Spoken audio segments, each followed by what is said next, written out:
we were so scared of the IPO. At some point, we realized it would happen. We were so scared that it would change the company completely. So we invested a lot in building culture, making sure that the day On is a public company, that nothing would change. So I think the whole purpose work was very, very important in that. And honestly, I'm personally super proud when we're having an executive or a management meeting and we're talking about the goals that On should have in 2 years from now from a financial perspective. And some of the people are standing up and saying like, why do we need to grow 28%? It should be 20. Like, how is it linked to the purpose? And I think that's the work that we try to do. And that's a discussion that hopefully On will keep on having. Welcome to Leaders Unplugged. Leaders Unplugged is real talk with the impactful. My name is David Bach, I'm your host, and I welcome you to a special episode recorded live at Orchestrating Winning Performance, or OWP, our biggest annual leadership program with over 500 leaders from more than 60 countries here in Lausanne. My colleague Alyson Meister sat down for an on-stage chat with Marc Maurer, the outgoing co-CEO of On. On is a Swiss sportswear company that went from zero to IPO in just over a decade. You may have seen the uniquely designed shoes on Roger Federer, who is one of On's investors. You may have seen them on the starting lines of many major marathons. Or maybe you're among the millions of people wearing them every day. On is now the third most valuable, publicly traded footwear brand behind Nike and Adidas. The company's sales have been growing 30% year after year. Marc shares how On avoided the traps that sink so many scale-ups, why they refused to hire anyone from the industry for a decade, said no to the metaverse, and made humility part of the business model. Oh, he also tells us why $1 million campaign was necessary to explain the company name is On and not QC.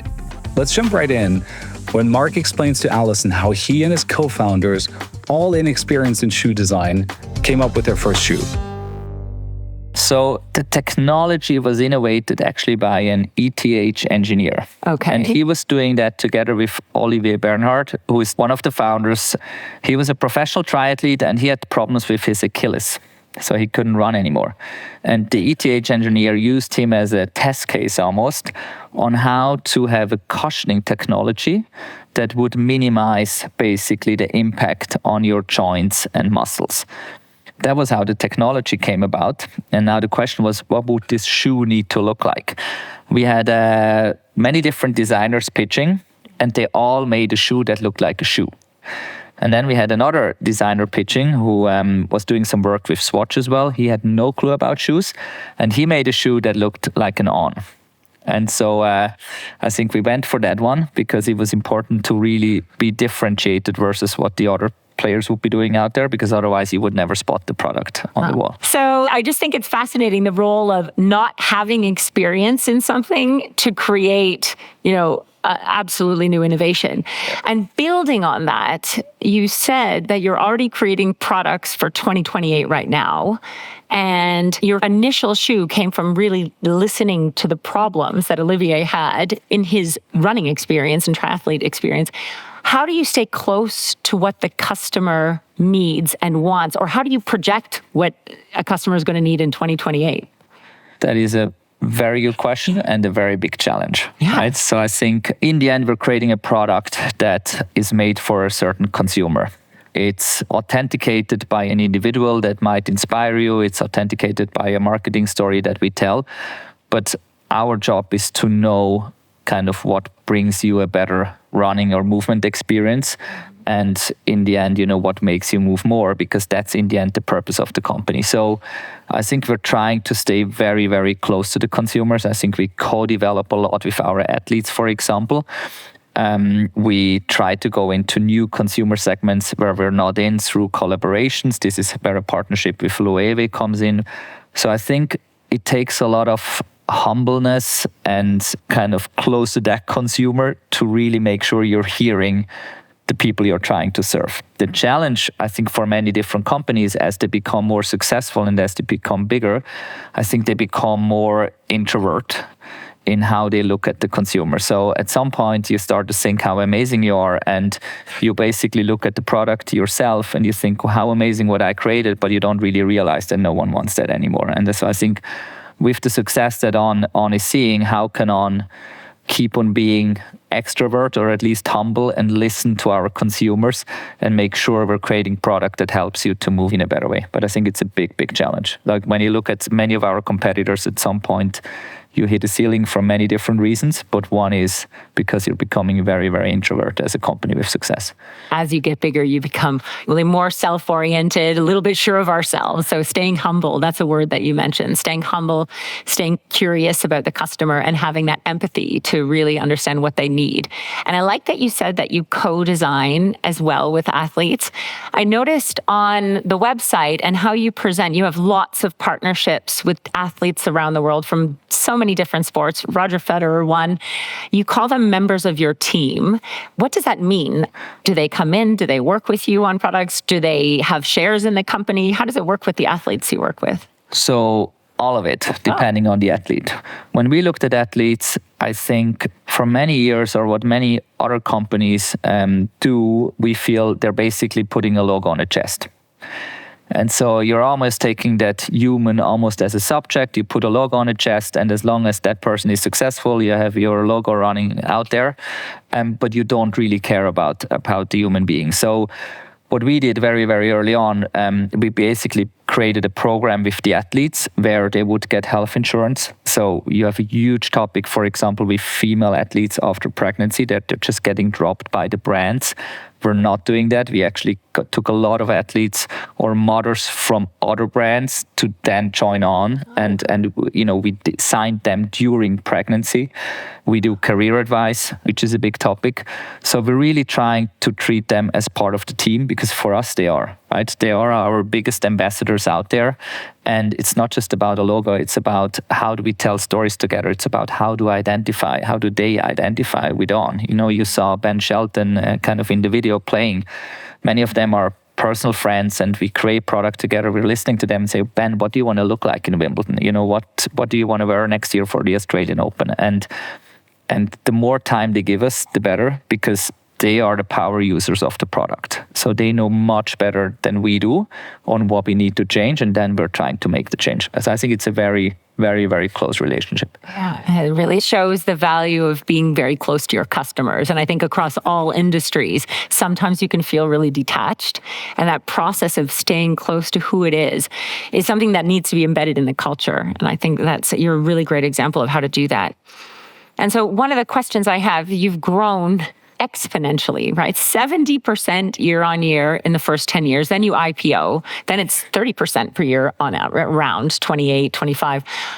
How do you keep the pace of growth up? Is there kind of a plateau that you project at some point? And then how do you communicate that, if so? It's actually a fine line. So I use this picture a lot of you're the captain of a sailing boat, or you have your sailing boat, and you need to sail your boat like super hard in the wind if you want to win, but just to the amount it doesn't, how do they capsize, right? Yeah. So, and that is a very fine line. And I think you're trying to ride this fine line, and sometimes you overstep a bit, that you realize when, products are late, when the quality is where it shouldn't be, and sometimes you're hitting the line. So I think this was often a dialogue with our team as well, in a sense of, hey, what do we feel? How much growth can the company really absorb? How much growth is customer expecting from us? There is just, if you look at Asia Pacific right now, that region is still growing above 100%. Wow. And people want to get access to the products. Now, we could put 80 stores in China just this year. We could. Question is, will we have the right location? Will we have the right team that serves you in a good way? Would we have all the product available? And so I think you're trying to find that line. It's very hard operationally, because at some point we're not a tech company, right? So we're actually producing physical goods. There was a time, I think 21, we added the same amount of revenue as Nike did in that year. But we added it on a basis of 500 million, and they added it on a basis of 40 billion. Yeah. And what that does for the supply chain is crazy, right? Yeah. And so I think it's very, very hard work. It's a fine line. And we're having conversations with the team where the team is challenging us and saying, why do we actually want to grow? Like, why? When's enough enough? When's enough enough? Yeah. Like, why 28%? Why not 20%. Who tells you it should be 28? Who tells you it should be 20? And so I think it's important to have that dialogue and for every company to be able to have that dialogue. And for us, it was important that we have a say in that dialogue. And I think that's the difficult one as a public company. You have the short-term thinking, which I don't think On has, but then you have basically just the logic of the capital markets, because they're going to put the valuation of your company and you exactly know what numbers you need to tell them that you're going to achieve in 2 years from now in order to justify the number that's there. And so that's a dialogue you need to have with the team and say, okay, if we go a bit higher, can we really achieve it? If we go lower, are you okay to take the impact that we will have on our valuation as a company? And I think as a public company, that's an important dialogue to have, and we try to have that. Have that with the investors, right? Really as well. Have it with the team first, and then I think the team needs to say, okay, this is what we stand for, and then we go to the investor and say, look, this is what you can expect from us. And then we try to hit it. Yeah, I think that's always one of the biggest challenges. How did you structure the IPO? So, I think it's an interesting kind of strategy for the IPO. So you have a bit more balance and you have a little bit more control over some of these big questions. In the IPO process, we actually created voting shares, which is something that is very normal in the US with tech companies, which was an absolute no-go in Switzerland with some of our investors from a corporate governance perspective. But in the end, I think many investors invested in On because of the team, because of the product. And I think it was important to everyone who was involved that if we go public, that in that case, the 5 of us could continue to decide how we want to steer On from a long-term perspective. So we created basically voting shares, which are still in place, I think, which are very, very important for long-term thinking. What it doesn't change is you still have a public valuation, right? So we spoke about some private companies like Lego. They are not in the public market. So they don't have a daily ticker that tells you, today you're worth this, tomorrow you're worth this. So I think you are, even if you have a voting share structure, you're way freer in your decision-making if you stay a private company. Being public has other advantages. On would not be where it is today without being a public company. But it also brings things that just change the discussion. New dynamics, right?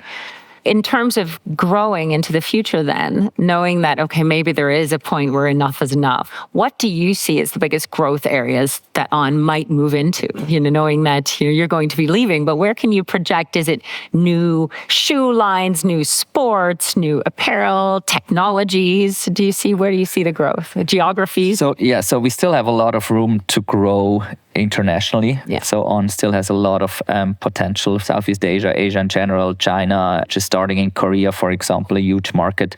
The US still has potential. Many European markets still have potential, relatively small in France, relatively small in Italy. So I think there's geographical growth potential. There is new sports that you could potentially go in. On is not in football, for example. So there could be sports where you go in. Apparel is still very, very small. So if you look at the absolute revenue number and you look at some of the big apparel players, On has a lot of opportunity to grow. And then the whole direct channel is just getting started. So we only started retail in 2021. And so obviously that gives you an outsized revenue because you have the full kind of margin from the product versus a wholesale partner where you basically distribute it at half the price to the wholesale partner. When you were starting and when you were growing and that exciting phase, did you look to any other organizations as role models? And were they in your industry or were they out of your industries? Who were your organizational role models at the time? Both. I think we looked at many different companies and many different companies inspired us in different ways. So the very original idea was that this product would be the only product that we ever create. That was kind of the iPhone idea, right? So it was like, okay, why have all these different products? We're just going to create one shoe that does 100 of millions in revenues. That didn't work out. So we looked at the way Nike, for example, does marketing and how they use the athletes, and the way Nike is able to be actually quite a premium brand in certain ways, and at the same time a super discount brand, just reaching so many people.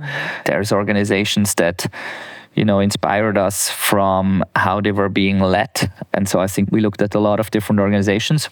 in the beginning, we never hired from our industry. That only started way later. For the first 10 years, it was forbidden to hire from a competitor. Almost. Really? Almost. Not in every function, like sourcing and so on, you needed to have it. Yeah. But we would never hire a marketing person from Nike in the first years. Never. You wouldn't. So nobody from Adidas, nobody from Nike in the first years. No. Why? Because we felt in many industries, you basically have a cycle of people moving just from one company, because this is what your core capability is, right? So usually if we get applications from Nike, you could be sure that person was at Adidas before. And so why would that person basically be able to create something different if you've learned from those two organizations? And I think we needed to create our own DNA and our own innovation journey early on. Now it's a bit different because we have huge teams that work on product, and Adidas and Nike and some of our fellow kind of brands have done an amazing job in educating those people. But in the early days, it was important for us to create our own DNA. Such a cool imagine for the first 10 years not hiring anyone who's from your actual industry. Maybe it was more like 8 years. Yeah, 8 years. But it's not about the years. Yeah, it's not about that. Don't quote him on that.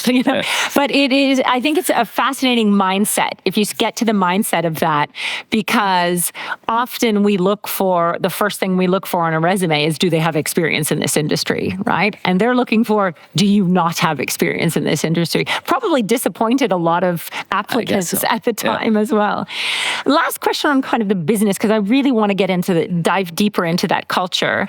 What has been the hardest kind of choice as you grow and you innovate and there's so much demand for your products? What have been some of the choices and trade-offs you've had to make when it comes to sustainability?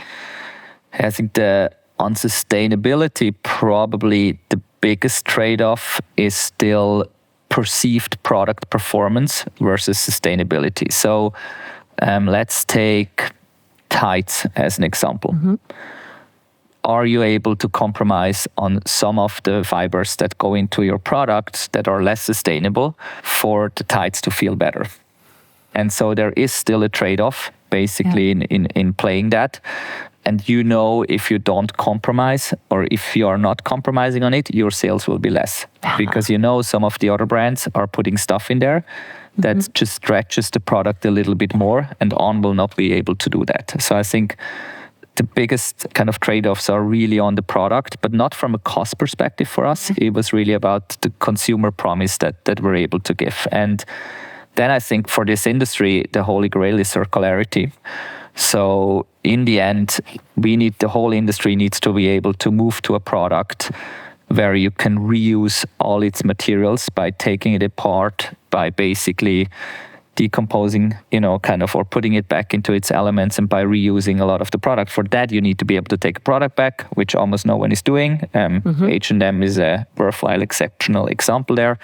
You need to have the chemical and mechanical recycling facilities in place, which are not in place. You need to make sure everything that goes into your product can be reused. So I think it's a huge journey and a huge challenge for the industry. No, I think it is a huge journey and challenge for many, many industries, and sticking to it in times like these where we see, waning motivation, and these trade-offs become even more potent and even more public. So we had basically a summit that was orchestrated by MIT, by a collective that's called the Footwear Collective. And the idea was to bring 15 CEOs of the industry together. And roughly 1 month ago, I think 12 canceled because, now customs and taxes and the trade war was the topic of the day. Yeah. As if this would change our view on sustainability, right? But I think everyone just has a certain set of attention. And unfortunately, right now, it feels to me the topic is being deprioritized by a lot of executives, and I hope the world and all of us in here get back into a place where we can make it a focus independent of what's going on in the world, because that's not a 1-year question, that's a 30-year question, and we need to continue to work on it. And I think it's not either or, it's both and. Right? Like, how do we fight the fires of today that we need to fight, yet create the future that we want to have in the future? And sometimes it's seen as a trade-off instead of, a paradox of both and that we can handle. And I think actually building on that, moving into On's purpose. You've done, before the IPO, you did a lot of work on the purpose of the organization and the mission that I heard was talked about in the video. What is the purpose or mission of On, and how did you come to it, and how does it play out at work? So the purpose of one is igniting the human spirit through movement. And basically, it really comes from a place that we personally experienced, right? So what happens with your brain when you move? Like, movement is not just important for your body, it's extremely important for your brain. And at On, like, very often, we actually don't have discussions in a meeting room, we go on walks. We always walked, right? Yeah. So, except today we sat because it was too hot. We walked sat outside. My Canadian blood doesn't work in this heat. With that. So walking stimulates something in your brain, right? And it allows you to think more creatively about solutions versus just sitting in a room. And we really felt, hey, look, if humankind can continue to come up with amazing ideas, movement is very, very important. And we want to create products and stories that basically inspire you to move. And with that, they ignite your human spirit. And we were so scared of the IPO. At some point, we realized it would happen. We were so scared that it would change the company completely. So we invested a lot in building culture, making sure that the day On is a public company, that nothing would change. So I think the whole purpose work was very, very important in that. And honestly, I'm personally super proud when we're having an executive or a management meeting and we're talking about the goals that On should have in 2 years from now from a financial perspective. And some of the people are standing up and saying, like, why do we need to grow 28%? It should be 20. Like, how is it linked to the purpose? And I think that's the work that we try to do. And that's a discussion that hopefully On will keep on having. I think that's the ideal, right? When the purpose of the organization actually translates into strategic choices, it's not just a line in the website. And I think I heard through an interview at one point with, I think it was Martin, he said, actually, our purpose, igniting the human spirit through movement, actually has made us not invest in going into the metaverse, for example, like Nike. Can you tell us a bit more about that? I can tell you, that was an interesting episode. So that whole topic of metaverse came up, and we have some people in our team who are always at the forefront of technology. And, immediately we would get together as like, we need to invest in the metaverse.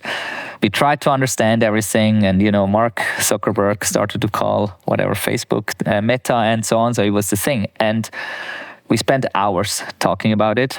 And then at some point, Alex Griffin, who is the CMO, he said, we're actually the anti-metaverse. The anti-metaverse. That was like, we are real, it's about movement. Yeah. And so that was really where, in the end, the answer was lying in our purpose. Yeah. And that moment, it was not like a business opportunity discussion or whatever. Everyone's like, yeah, we need like digital, whatever they had, they have their product in this metaverse and you can buy it, but actually never wear it. And and maybe that works, maybe it doesn't, I don't know. Yeah. But it was clear with our purpose, it doesn't make sense to do that. So this is how we became the anti-metaverse. I like it, the anti-metaverse. But I think it's a fascinating example of how purpose can drive strategic choices. It doesn't have to just be, a statement. It actually can help you hone in your strategy and litmus test whether we're making the right decisions. And I think you recently, or I'm not sure how recent it is, but I think this igniting the human spirit through movement, you're bringing this to new populations around the world, and you have a new initiative called Right to Run, or maybe it's not super new. Not super new. But I found it fascinating. Yeah. And, how does that tie in to motivate employees around this purpose? So we are all in the fortunate position that I think most of us actually have the financial means to buy the products. And most of us are living in an environment where you're allowed to move. You can move.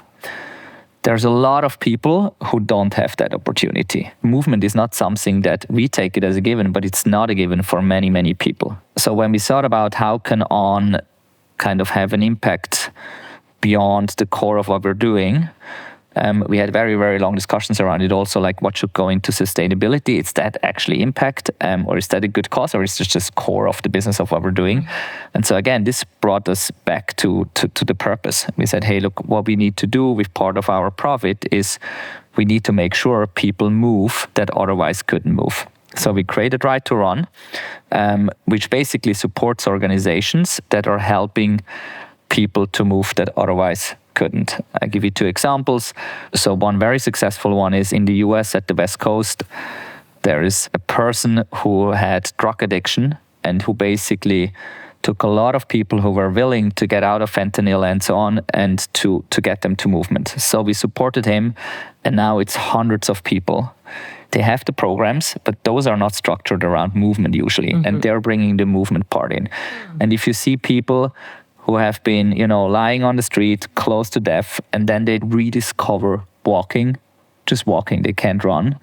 I think it's very, very beautiful, and without him, that wouldn't happen.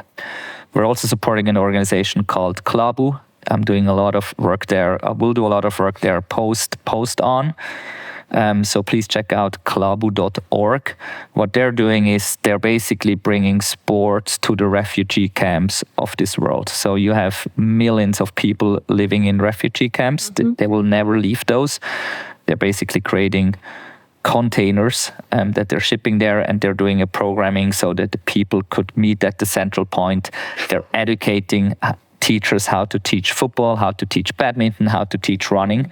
So, it becomes this flywheel of more and more people going there and being able to move. That's 2 initiatives that Right to Run is supporting, and there's many more. And not only does that help you achieve the purpose externally, but I'm sure it motivates a huge piece. Employees in the organization to see the impact of what they're doing. Everyone has to do a voluntary day every single year. Okay. Every year, like one voluntary day. And, usually the team partners up with some of those organizations. So that's a lot of voluntary days. A lot of voluntary days. And so can you tell me, so the human spirit through movement, actually spirits are how you define your culture at the organization. Can you tell me about the spirits that kind of embody the organization, and maybe some of the ones that you think are the most prominent ones? Basically, the purpose is the why, right? And so you have the company purpose and you have your own purpose, which is your personal why. That might be slightly different than the company purpose, but ideally it aligns. The spirits, which most other companies call the values, is probably a bit more the how. And they are very, very important because I think in many cases, there's no right or wrong in decision making. So if I look back at the last 13 years, there were very few decisions that we took or that I took where it was clear cut. And so when you don't know what to do, it actually helps to go back to some of those values or spirits. And so one that I can point out, which is probably very specific to On, is what we call the explorer spirit, which goes to the entrepreneurship of the company. So everyone should be an explorer, and everyone is empowered to be an explorer. So if you're not sure if you should do it, do it. If you fail, great. So you embrace failure. Totally. I think one of the challenges of bigger organizations can be sometimes that failure can feel very scary. Yeah. And that all comes down to kind of the psychological safety in the organization. How would you say you build the culture at On? Like, how is it, Chrissy? You've got these 5 spirits. There's explorer spirit. There's athlete spirit, which is around pushing yourself. There's around team spirit. What are some of the other ones? Survivor spirit. Survivor. What does survivor spirit mean? Survivor spirit is basically the sustainability part of it. Got it. And how do you create that culture and keep it when you're growing so fast? Like, how do you bring people into it and make sure they live it? I think first it starts with the picture of the company that you're creating, because that attracts people. How do we attract people in the whole recruiting process, and how do we onboard people that we feel are living the culture? So for actually more or less, I think the first 500 employees, the 5 of us interviewed personally. Like for a very long time, we interviewed all the people. So I think kind of the selection of the team members is a huge part. Then I think we try to do a lot of systemic work. So how do you create a culture that is less dependent on individuals? And so when I leave, the culture needs to remain the same. Or it can change. If we want it to be better, it continues to evolve.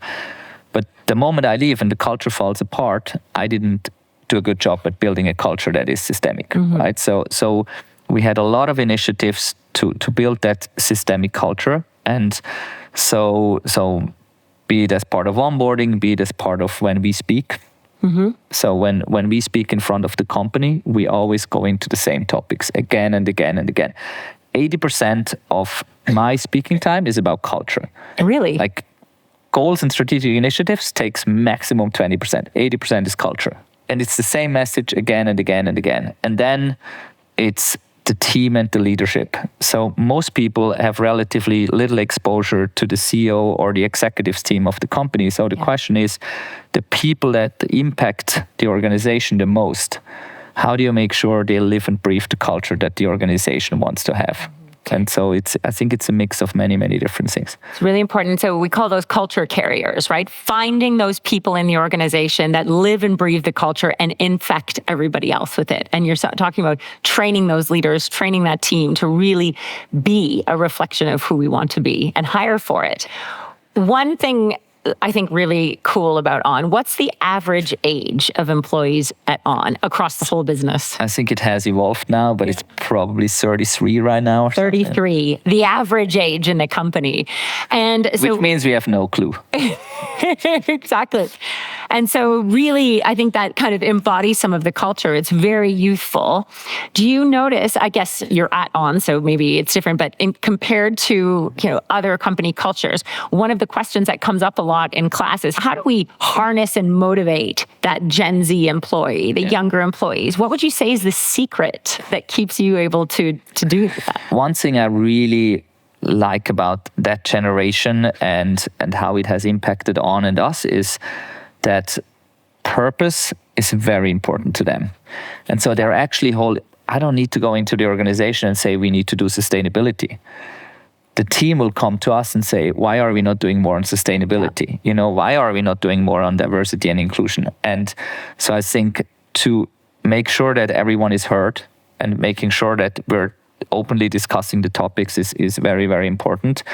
And I think On is doing a pretty decent job on making sure that is happening. And you're right. It's a recent study by Deloitte that just came out on looking at millennials and Gen Z's. Purpose is hugely important. Working for a company where they feel they're living their values, having a sense of meaning to what they do. It really attracts and retains people.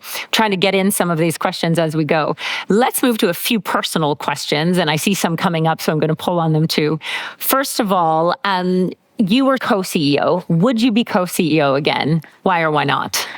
Totally. Yes. I think it's very rewarding to do it together with a partner. I think you can bounce off ideas, but for me, it's never been about just the two of us. In the end, it's the team that built the company, and our job was to allow the team to be successful, to steer them, to help them.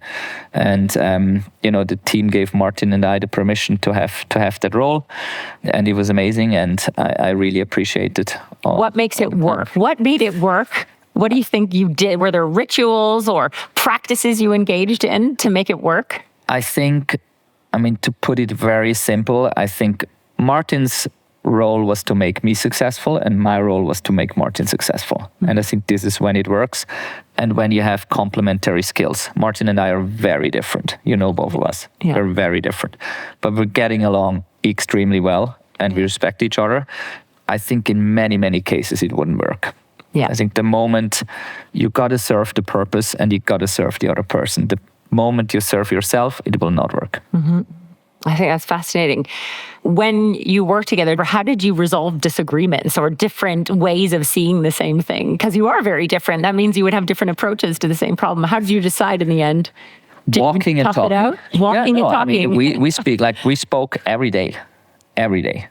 And sometimes it doesn't feel good, and you feel it in your body, you feel it in your stomach, and you're like, Martin.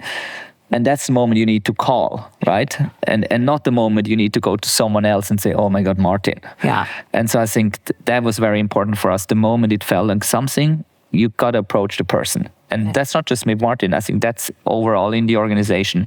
With everyone who's part of On, the moment something doesn't feel right, you got to call the person. Yeah. Absolutely. It takes courage. It's uncomfortable. To have that conversation. But it's the only way. Works in relationships too. Have the conversation. Many people are asking, why are you making the decision to go? What's next? And, where are you right now? What do you see for the future? So for me, that was a decision that was in the making for a year. Probably within my mind, and obviously kind of On being a public company, it has to come as a surprise to everyone. But it was also a big compliment that it was a surprise, because it probably meant that I was really involved till the moment it got announced. I think the last 15 years were unbelievably beautiful and unbelievably intense. And I think On is evolving as an organization. I'm evolving as an individual. And I just looked at, hey, okay, what will the next 15 years at On look like? What drives me? What motivates me? What gives me energy? What takes energy? And kind of after careful dialogue with myself, I decided that I want to try to have a next chapter, which I'm not going to share in here. Not publicly yet. Exactly, I'll keep pushing. But definitely, before that happens, just take some time to breathe. I look at a lot of executives in the world and I ask myself, how can someone actually do that for 15 years? Like, it's crazy because it's so intense and kind of, personal health and being able to recharge, being able to be my personal best every single day. I felt I owe that to the team. That takes time to recharge. So the next months are definitely fully focused on family and kids and getting some me time. Yeah. No more IMD speeches. Aren't we privileged to be the last to kind of talk as CEO? We're so honored to have you here. And so I think at this point, there's one question that keeps coming up. Where did the name On come from? How was the company named? Company was actually first named Neon. Neon? Really? It was named On. I didn't know that. And the reason it was named On is because when you stood into the product, we felt like you're being switched on. So because what the technology does, it kind of works your lower back muscles because the product has a certain instability. Not making that up, it's actually true. You stand in the product way more straight than you would stand in other products because the product doesn't provide you the support that others do. So you had that instability, puts you straight, and so it felt like you're being switched on. And like that thing that you see on the O is the little tick. That's the switch. Ah. Problem is, mystery solved. I'm not sure that was the smartest idea ever because 80% of the population thinks it's called QC, which led us to do a Super Bowl ad with Roger Federer. Oh, wow. And where basically, he was explaining that it's called On and not QC. So cost us a couple $1 million to put that right, but hopefully it's Super Bowl is not cheap, not cheap. And I'm sure Federer isn't either. So that is another question that came up. Why Federer? I think he is an outstanding individual. And for us, it was a privilege to be able to start to have the dialogue with him. We were super inspired by him for what he has achieved, for how he shows up as an individual. And we wanted to go into tennis. Yeah. And I think we needed authenticity to go into tennis. I don't think a brand can go in there without having a reason to be, right? Yeah. And so the reason was Roger. And somehow we convinced him to come to our offices, and then there was a dinner, and then there was another dinner and another dinner, and I think it worked out pretty well for everyone involved. So is he as calm and cool in person as he comes off? Very calm and cool. He's a really, really great individual, and it's been real fun really to work with him on product and see his perspective, learn from him, and maybe he learned a thing or two from us. So it's a very, very nice partnership. Yeah, he seems to embody the spirit. Totally. I would say a good choice. So we have very little time left, and I know you have a very nice dinner to get to tonight, but I wanted to do a bit of a lightning round. I've got 10 lightning round questions. So in 10 seconds or less, you have to answer these questions. How many can I skip? We'll see exactly. So I'm just going to ask a bunch of random questions and see how he does. Number 1, what's the first thing you eat in the morning? I drink a coffee. Coffee. All right. Check. I don't eat in the morning. You don't eat in the morning? I know it's not best practice. No. I mean, we can go well into that too. Number 2, what is one word your kids would use to describe you? Love. Oh, that's nice. What is number 3? What is your favorite band? Right now it's Oasis because I'm going to their concert in Wembley, and I'm not sure if they're still. It's their second concert since they're back, and I'm not sure they'll actually be giving it, or they have a fallout before. Yeah, exactly. We'll find out. Number 4, who's your favorite athlete? I don't have a favorite athlete. There's many who I appreciate athletes. Don't have a favorite. Right. Number 5, what is a guilty pleasure that you have? Why would I share that with you? We have way to go. Number 6, is there any show that you've binge watched? I'm not binge watching shows. Oh, No, absolutely not. either have I, Number 7, did you have a nickname as a child? Oh, it's Maggie. It's very Swiss. So, Maggie? Maggie. Maggie. What Yeah. does that mean? It's just a very weird version of my actual name. So, Cute. yeah, very cute. Number 8, what is a book that has influenced you? Many, not a single one right now. I think over the last years, probably one of the writers that influenced me most is Arthur C. Brooks. Arthur C. Brooks. Yes. All right. Number 9, what is a habit that keeps you grounded to manage stress? Movement, running, Running. tennis, whatever. That makes sense. Number 10, what is your favorite on shoe ever? Depends on the movement pattern. There's not one, but I love our professional tennis product because I'm playing more tennis now. And I love the light spray product. The light spray. Like the very fast marathons and fast races. Thank you very much for the light spray. That was the 10 questions. That light spray, you literally spray a shoe on people. No, you spray it on a last. To spray on a lot, okay. But then you put it on your foot afterwards. So they just, and that creates the product. Yeah, creates Fascinating. Check it out online. It's super cool. It's a really next level, interesting innovation. All right. Well, on that note, I want to say a huge, huge thank you from all of us for coming today. Thank you for listening. I hope you enjoyed this as much as I have. Leaders Unplugged will be back in a few days with my conversation with Daniel Ziblatt, Harvard political scientist and author of the best-selling book, How Democracies Die. Leaders Unplugged is a co-production of IMD and Remote Daily. This episode was produced by Alyson Meister, Frank Taboring, Delia Fisher, Felix Zeltner, and Rabea Devus. If this episode sparked new thinking for you, please share it and subscribe to Leaders Unplugged on your favorite podcast